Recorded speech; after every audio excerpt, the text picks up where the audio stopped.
course, the central government's only agenda, the BJP's only agenda is impose Hindi on the whole country, right? And we have seen the consequences of imposing Hindi in the North Indian states. We have seen in Rajasthan, Rajasthani has become a minor language. We have seen Awadhi, Brij Bhasha, Maithili, Bhojpuri, all have been overshadowed by Hindi. Hindi is a language, just 120-year-old language. And these languages, now they are being called as dialects of Hindi. They are not dialects. They are languages from thousands of years.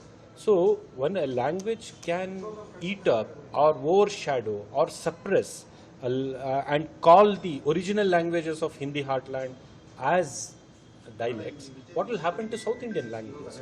What will happen if you allow the Hindi to dominate? There will be no Kannada, there will be no Tamil, there will be no Telugu, there will be no Malayalam.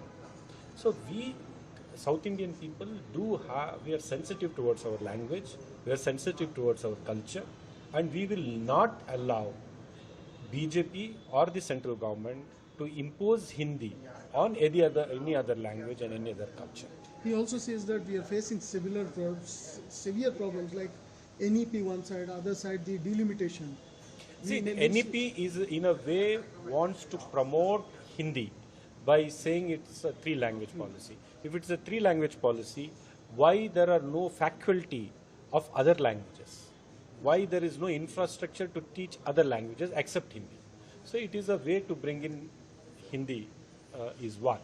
To delimitation, yes, South Indian states have rigorously imposed the national population policy strictly, and we have kept our population under control. When we have kept our population under control, and the North Indian states are yet to bring their population under the TFR 2.1 of the TFR. So today there is disparity. North Indian population is more, South Indian is less. If you delimit the constituencies on the basis of population, then we will be remaining as we are, or we may even reduce the seats. But North India will exponentially grow in the number of seats. That will create imbalance between South and North, and it will discriminate South India. That is what Mr. Stalin has said. Of course, it is. We all have to get together to fight for the political existence of South India. Sir,